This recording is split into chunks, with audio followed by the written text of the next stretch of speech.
mengarahkan tekad kepada ilmu Al-Quran dan As-Sunnah. Belajar Al-Quran ada 3 bentuk. 1, mempelajari secara harfiah. Yang kedua, mempelajari secara ma'nawiyah. Yang ketiga, mengamalkannya. Oke, khair. Sekarang kita masuk yang kelima. Jadi diulang-ulang ya, diulang-ulang. Ini nih kuncinya di yang kelima ini.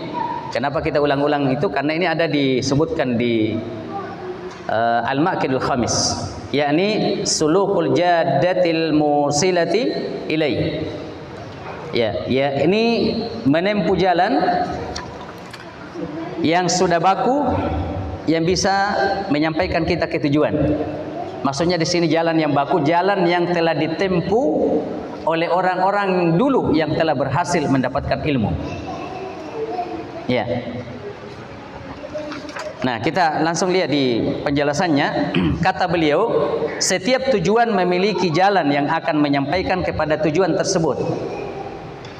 Ya, barang siapa yang menempuhnya maka dia akan sampai kepada tujuannya. Barang siapa yang berpaling dari jalan tersebut maka dia tidak akan mencapai tujuannya. Ya, saya kasih contoh. Kalau ada di antara antum yang mau membuka usaha jual beras, kira-kira antum akan menjual secara alami saja atau antum akan bertanya kepada orang yang sukses dengan jual beras?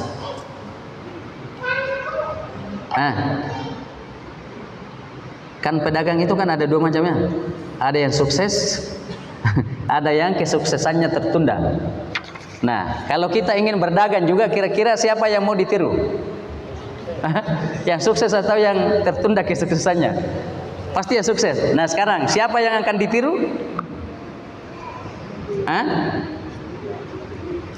Pasti yang sudah sukses. Jangan cari yang lain ya.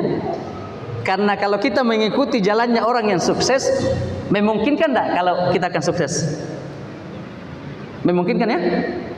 Tapi kalau kita ikuti jalannya orang yang tidak sukses, kalau mau dipresentasi kira-kira yang mana lebih berhasil?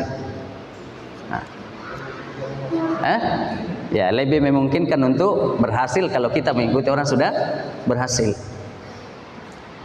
Antum kalau mau sukses menjadi peternak ikan lele, kira-kira siapa yang antum ikuti? Saya atau Pak Lurah? Jangan coba-coba ikut sama antum ya, sama saya ya. Walaupun saya juga pernah ternak lele, ya, tapi alhamdulillah kolamnya masih ada. Ya, ikannya entah kemana. Saya tidak tahu itu ikannya dulu pada kemana. Jadi jangan coba-coba ikut sama saya ya kalau dalam ternak lele. Ikut yang sudah berhasil lelenya. Begitu ya.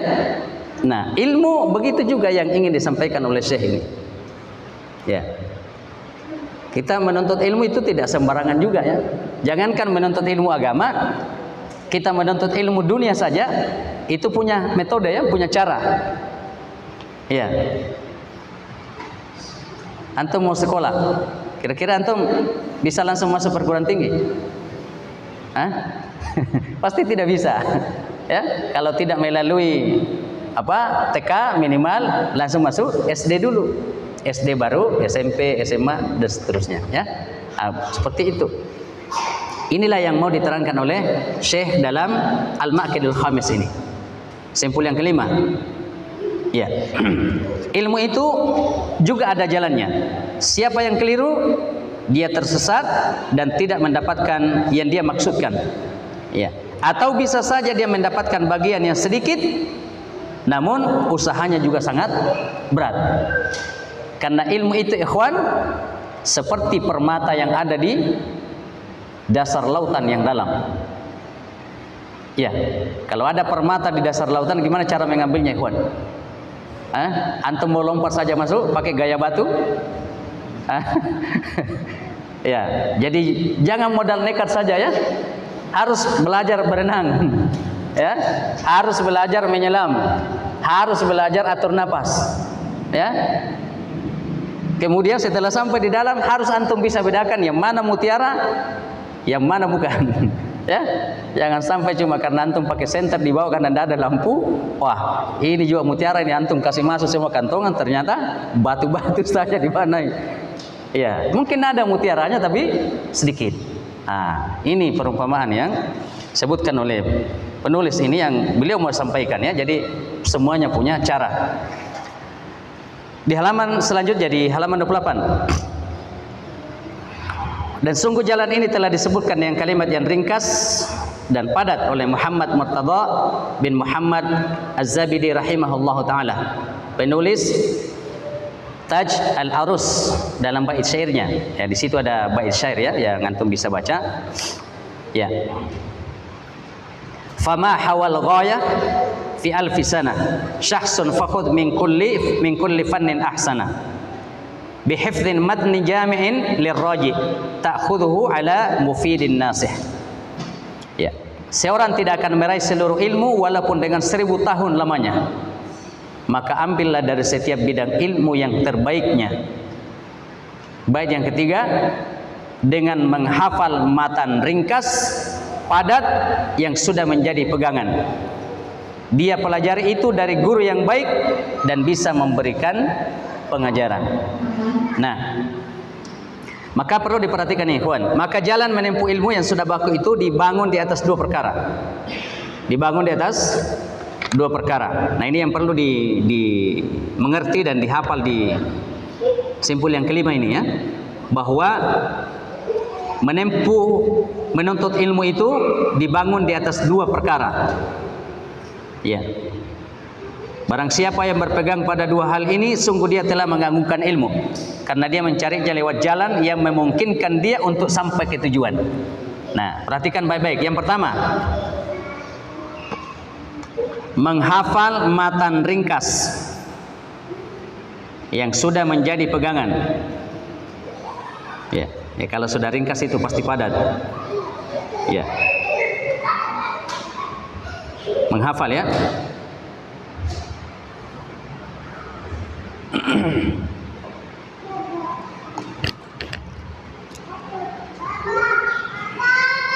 Yang kedua, mempelajari dari guru yang baik. Ya, mempelajari dari guru yang baik dan bisa memberikan pengajaran. Nah, ini terbagi lagi. Guru yang baik itu yang mana? Tadi satu ya, menghafal matan yang ringkas.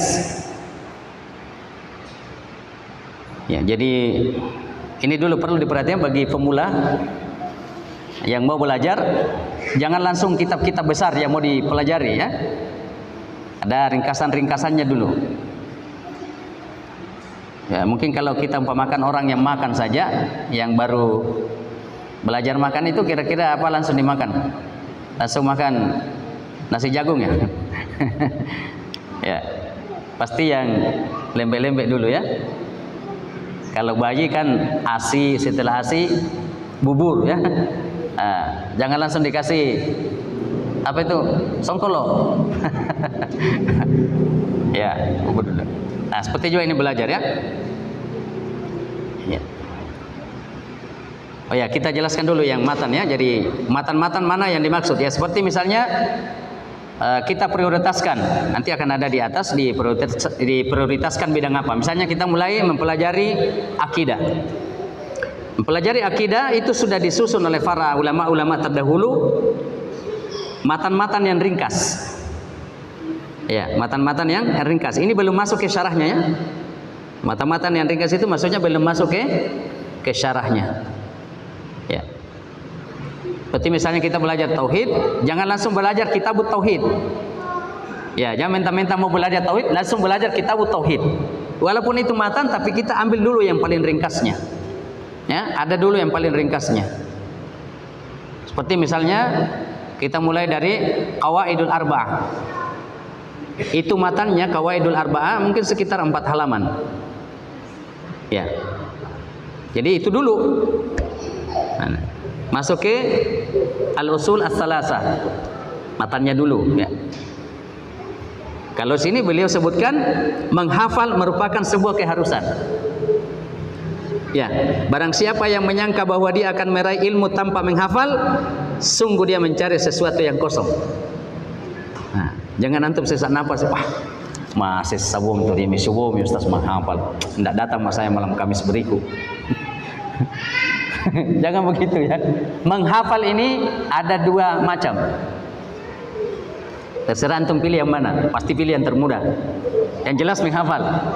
Menghafal pertama, menyimpannya di dalam hati atau di akal. Ya.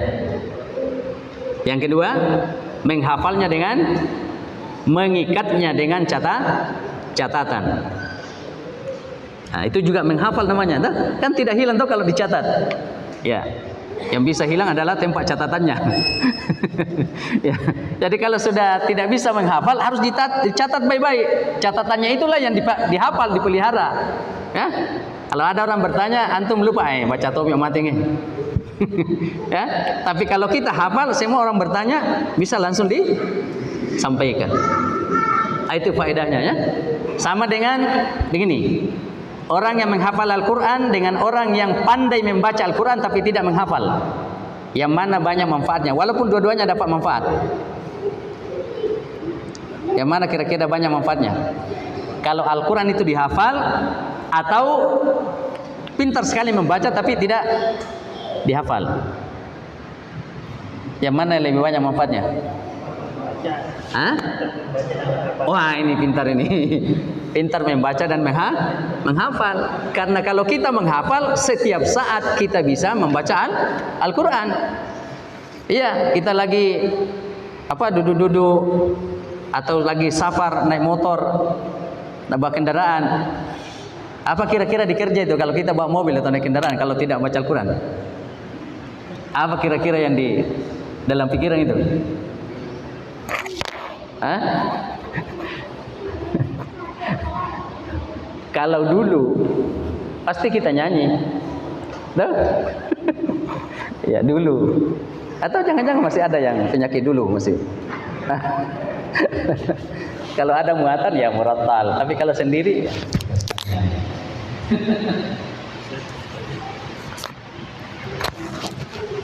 Oke, kita misalnya menunggu kendaraan, misalnya kita di terminal, kita di pelabuhan, kita di bandara. Itu kalau hafal Al-Quran enak, tidak jenuh. Nah.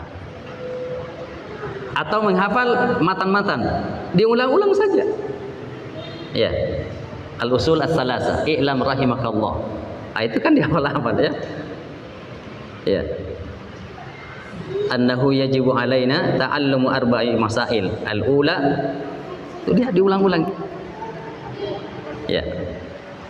Oke. Itu tadi ini Mas ya. Jadi menghafal ada berapa bentuknya tadi? Ada dua ya. Menghafal dengan seperti yang kita kenal, menyimpannya di dalam ingatan. Yang kedua,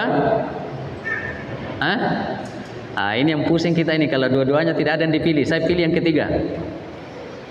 Apa yang ketiga? Tidak menghafal, tidak menulis juga. Apa mau kira-kira ini? Merekam. Oh ya, berarti sama aja dengan menulis itu tuh. Hanya masalahnya hati-hati kalau rekam ya, karena dijadikan niatnya diperbaiki ya. Jangan sampai niatnya hanya pengantar tidur. Ya. Kan innamal a'malu binniyat. Ya, sudah bagus rekamannya, tapi nanti kita putar kalau mau tidur. Jadi niatnya apa?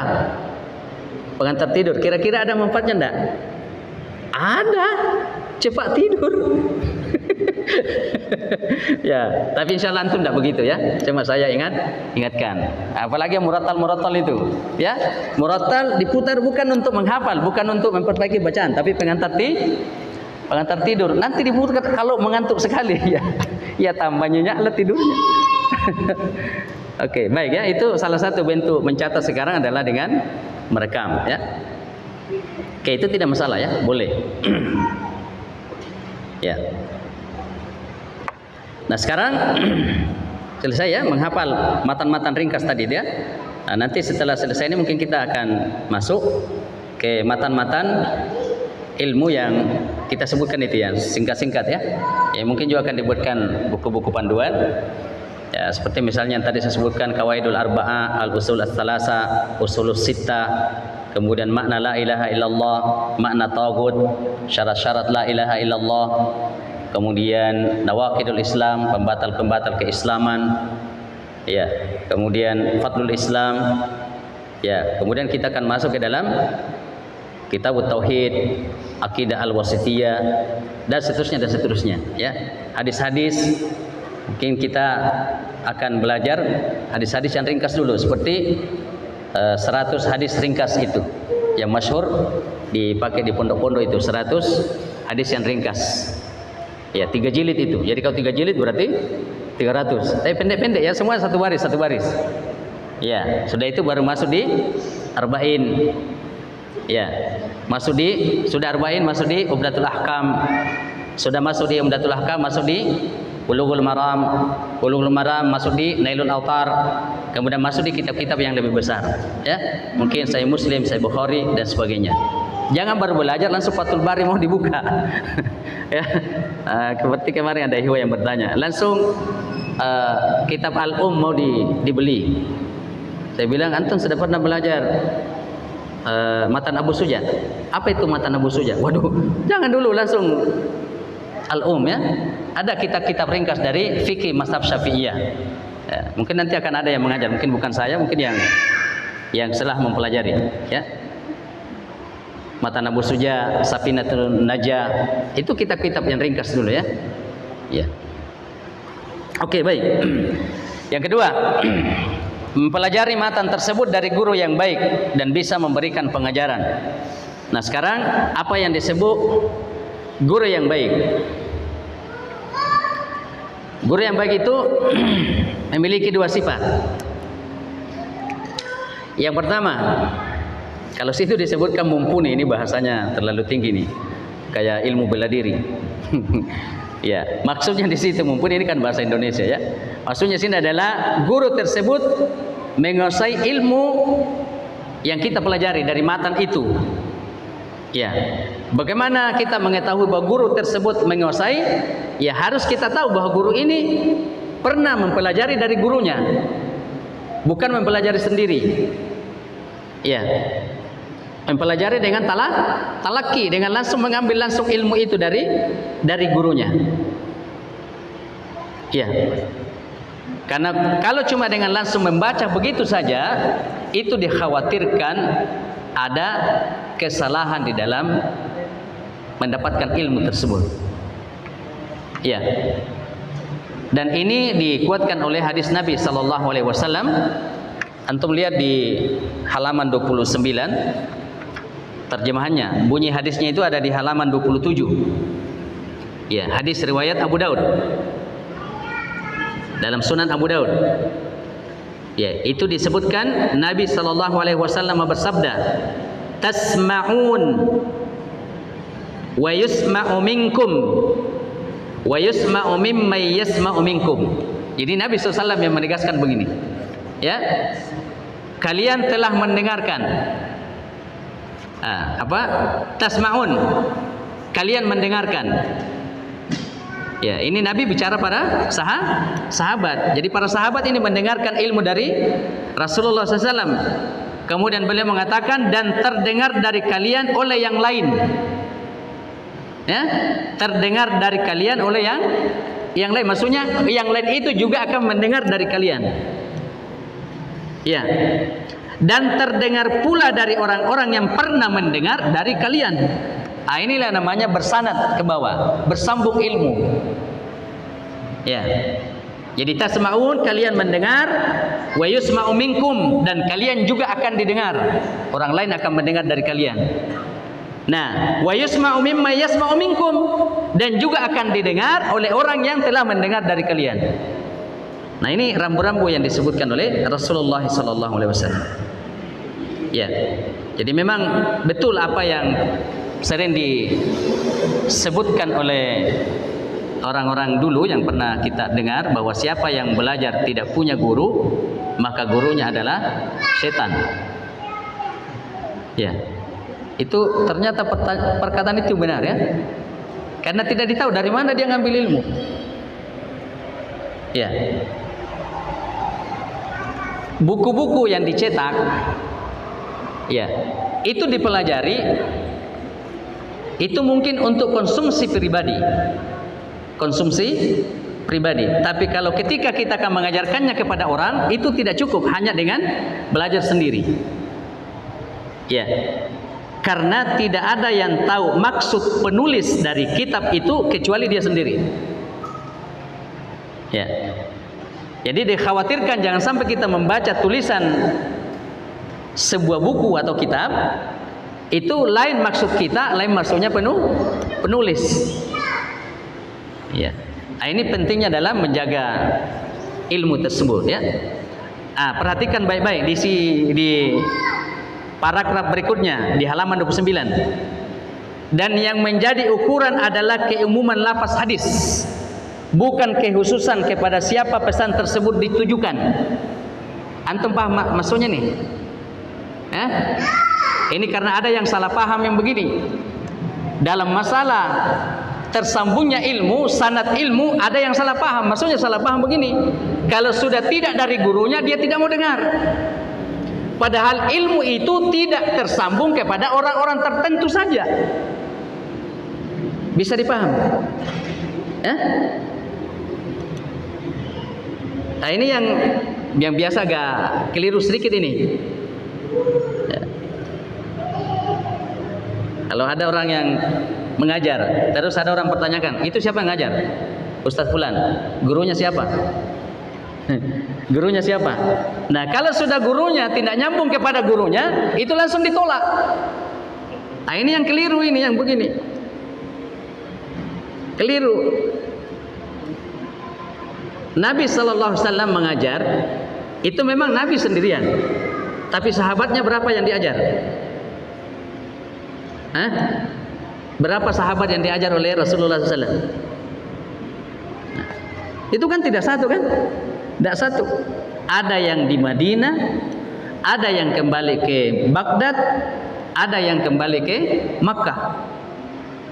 Nah, seperti nanti kalau kita belajar fikih, ulama fikih yang tinggal di Madinah itu dikenal Ibnu Umar, Abdullah Ibnu Umar. Tentu Abdullah Ibnu Umar mengajar di Madinah, punya murid-murid ke bawah dan menyebar ke berbagai penjuru negeri yang lainnya. Di Makkah ada Abdullah Ibnu Abbas, punya murid-murid yang lain, punya murid juga yang lain. Tentu dia akan punya turunan sampai ke bawah. Di Baghdad ada Abdullah Ibnu Mas'ud. Nah, sekarang apakah yang belajar di Madinah itu juga yang belajar di Baghdad, itu juga yang belajar di Makkah? Tentu beda. Nah, ini perlu kita tahu ya. Jadi kalau orang yang nyambung ilmunya sampai kepada Abdullah Ibnu Umar, itu artinya ilmunya sampai kepada Rasulullah SAW, walaupun tidak melalui Abdullah Ibnu Abbas. Mungkin yang sebelah sini ilmunya nyambung kepada Abdullah Ibnu Abbas sampai ke Makkah, sampai kepada Nabi. Setelah mendengar ini gurunya dari mana, terus disambung-sambung, tidak sampai kepada Ibnu. Aduh, tidak masuk ini bukan ahlus sunnah ini. Nah, ini yang dimaksud ini. Jadi hadis ini bukan penunjukan secara khusus, tapi yang dimaksud di sini adalah tersampainya ilmu ini sampai kepada pokoknya, yaitu kepada Rasulullah sallallahu alaihi wasallam. Ya. Nah, misalnya begini, mohon maaf ya. Mohon maaf ini. Karena ini harus diperbaiki ya. Misalnya ada orang yang belajar, guru-gurunya di Madinah. Ada yang belajar, guru-gurunya di Yaman. Orang Madinah ini murid-muridnya ke bawah. Ketika mendengar ada orang yang mengajar, dia tidak kenal, dia tanya siapa gurunya. Setelah disebut guru-gurunya sampai ke Yaman, saya tidak mau karena saya tidak tahu siapa gurunya. Karena tidak belajar, sambung ke Madinah. Begitu juga sebaliknya. Orang-orang yang belajar dari garis yang sampai kepada Syekh Yaman, ini setelah itu siapa yang ngajar? Gurunya siapa? Oh, tidak sampai kepada Syekh yang disebut di Yaman, tidak mau juga. Ini yang keliru yang seperti. Oke, bisa dipahami ini ya? Bisa dipahami ya. Oke, baik. Jadi yang pertama tadi dari poin yang kedua itu bahasanya tadi apa itu? Belajar dari guru yang mumpuni ya. Jadi dia diketahui belajar dan dia kuasai itu ilmu ya. Kuasai ilmu. Ya. Kalau sekarang itu biasa ditandai dengan pengijazahan. Pengijazahan pemberian sanad dilengkapi dengan kalau semacam ijazah ya, ijazah. Nah, itu pengijazahan itu ada dua. Ada pengijazahan secara langsung, ada pengijazahan dengan tulisan.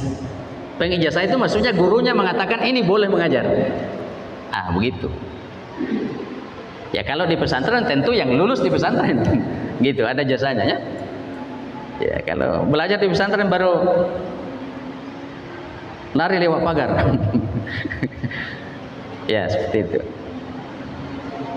Yang kedua, guru yang baik selain ilmunya betul dia kuasai karena dia belajar dari gurunya juga, yang kita kenal bahwa dia belajar.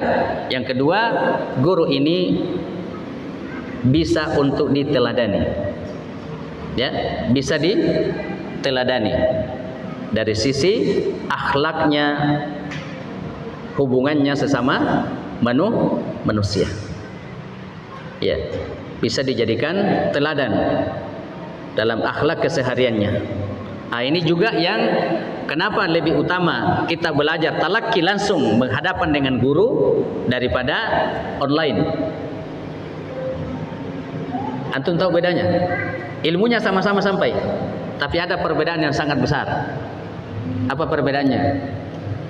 Kalau kita langsung talaqi berhadapan dengan guru, selain ilmunya kita dapat, akhlak sehari-harinya juga kita bisa tiru. Dan itulah yang lebih banyak merubah kita punya sikap. Ya, itu yang lebih banyak merubah kita punya sikap. Lain dengan kalau kita belajar online, yang sampai ke kita apa? Cuma ilmu saja. Adapun akhlaknya ini sang pengajar kita tidak tahu apa di belakang layar itu. Kita tidak tahu. Ya, dan sekali lagi disebutkan para guru-guru kita yang banyak mempengaruhi perubahan pola sikap hidup kita dalam belajar itu dengan melihat contoh langsung. Ya, dengan melihat contoh langsung. Ya. Baik. Kemudian kriteria yang kedua, selain disebut menguasai ilmu, kemudian bisa dicontoh. Yang kedua, seorang guru ini memang menguasai teknik pengajaran. Ya. Kalau di sekolah-sekolah umum ya tentu yang punya ijazah akta umpak keguruan ya, ijazah keguruan. Itu baru bisa mengajar. Ya. Karena ilmu itu ikhwan ya ibarat seperti obat untuk orang sakit, makanan untuk orang lapar. Ya. Jadi kalau dokter memberikan obat, apakah sembarang obat diberikan kepada orang yang sakit? Tentu tidak kan? Malah ditanya dulu berapa umurnya, berapa berat badannya, disuruh timbang berapa tingginya, ya, baru disesuaikan. Nah, ini cocok 1x1, satu sekaligus kayak ini atau 3x1. Itu ada ukurannya, ya, ada ukurannya. Ya. Ditanya, apa ada alergi obat? Ya, bisakah makan ini, biasa makan ini? Itu tidak sembarangan ya. Nah, sama juga dalam pembelajaran ilmu itu. Ya. Nah, biasanya ini ketika ikhwan, makanya tidak sembarang kita bicara ya kalau kita berhadapan dengan orang yang apalagi yang belum belajar ya, orang yang baru belajar saja, apalagi yang belum belajar. Jangan sembarangan ngomong sembarangan ya. Baru satu kali datang di majelis taklim, lalu kita bicara dia seakan-akan mau dikasih semua ilmu. Bicaranya sampai perdebatan para ulama, ya, sampai perbedaan pendapat. Bagaimana hukum membaca Al-Fatihah di belakang imam? Itu sampai 17 pendapat harus dikuasai. Jangan dulu. Akhirnya orang yang baru satu kali datang, waduh, ternyata berat sekali paling belajar ya. Iya, jangan dulu yang begitu-begitu. Ya. Siapa tahu ini antum belajar nanti masuk dalam metode masuk dalam kancah pengajaran atau menyampaikan kepada orang lain, itu punya metode juga ya. Yang paling contoh kecil ini misalnya antum diundang khutbah Jumat. Ya. Antum diundang khutbah Jumat ya. Karena antum sudah bagus mengajinya ya. Jangan sembarang dibicara di atas mimbar ya. Antum berapi-api. Padahal ini tidak masuk di akalnya orang yang dibicarai. Ya? Jadi kasihlah yang kira-kira bisa dicerna. Ya, jadi bukan cuma dengan modal semangat, modal retorika, bukan, ya. Nah, makanya ini sangat disayangkan ini kalau kita mau mengajar, jangan dibiasakan itu mencari di YouTube, mencari di Facebook, mencari di Mbah Google, Mbah ini. Wah, ini kayaknya bagus materinya. Tunggu dulu siapa yang antum ceramai nanti. Ya. Yang sampai antum bahas masalah peternakan, antum hadapi nelayan. Tidak cocok. Aduh, berbusa-busa di atas, bersemangat sampai keringat.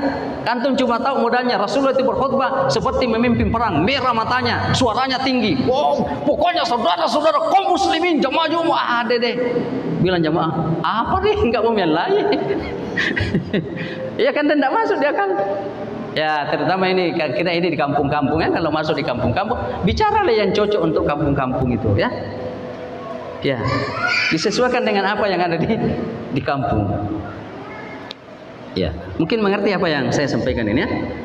Ya, saya mendengar dari guru yang mengajari kami, Syekh bin Baz, pernah mengajarkan satu kitab, sudah berjalan setengah pembahasan dari kitab tersebut. Nah, maka pertemuan itu, Syekh bin Baz itu kan buta, tidak melihat, dia tidak tahu siapa yang hadir.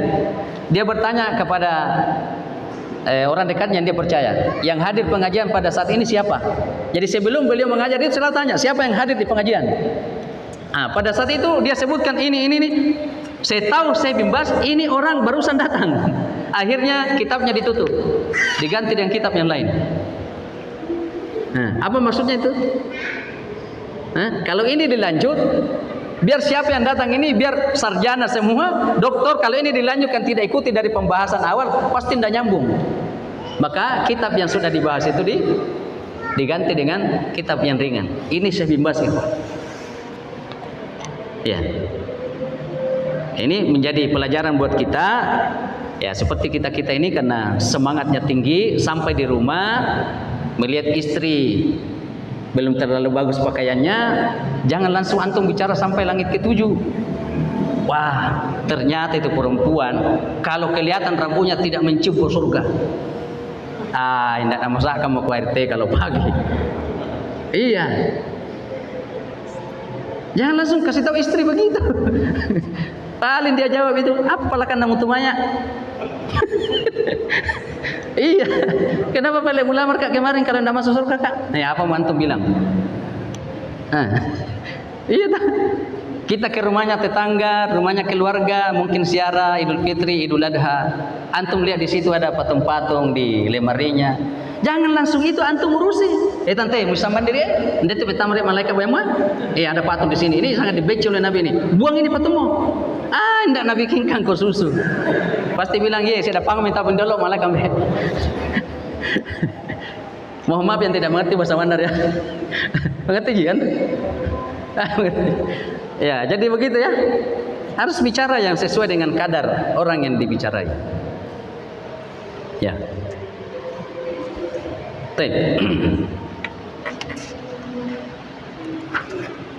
Jadi kesimpulannya di Maqidul Khamis yang kelima, bahwa ilmu ini juga ditempuh dengan jalan yang sudah dilalui oleh para penuntut ilmu yang terdahulu.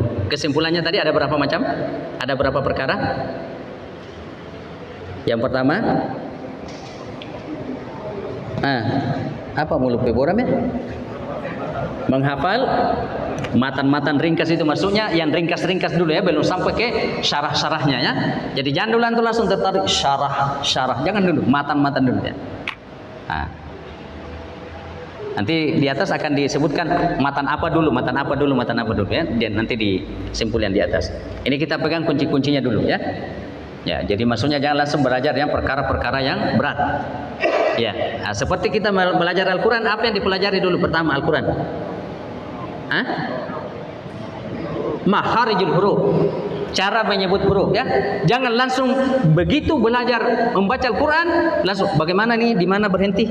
Cocok jika berhenti di sini. Di mana mulai? Pasti 2 kali 3 kali soromo. Iya, karena ini belum sampai pembahasan di situ. Perbaiki dulu makhraj, kemudian sifat-sifat huruf, masuk kemudian apa? Panjang pendek, mat, kemudian masuk kepada hukum-hukum bacaan pertemuan antara satu huruf dengan huruf yang lain. Ya, jangan langsung baru ikra satu. Oh ini kiraah apa ini? Qiraatus sawah. Ini kira apa nih? Ini dari Imam mana? Sangat luruk mengajari suruh. Nah, gitu ya. Bisa dipaham maksudnya? Nah, itu matan-matan yang dimasuk ya. Yang penting-pentingnya dulu, yang ringkasan-ringkasannya. Kemudian yang kedua, harus dipelajari dari guru. Guru tadi kriterianya ada berapa macam? 2 ya. Yang pertama, menguasai ilmunya yang telah belajar. Yang kedua, bisa dijadikan suri teladan. Ya, kemudian berikutnya apa tadi? Menguasai teknik mengajar, tahu caranya mengajar. Jadi jangan juga antum langsung sembarangan cari guru. Ini langsung sabu hitam. Jangan dulu, ya. Sebelum sabu hitam, sabu apa dulu? Sabu putih dulu tuh. Sebelum sabu putih, tidak pakai sabu. Ya, jangan dulu langsung, tanpa sabu hitam memang punya. Jangan. Iya, kalau handuk hitam boleh. Ya, saya kira begitu ya. Ya, mudah-mudahan ada manfaatnya. Sudah masuk kayaknya. Ada pertanyaan? Kalau ada pertanyaan mungkin kita jawab setelah azan ya. Di azan dulu baru ada pertanyaan. Ini termasuk yang pertanyaan lewat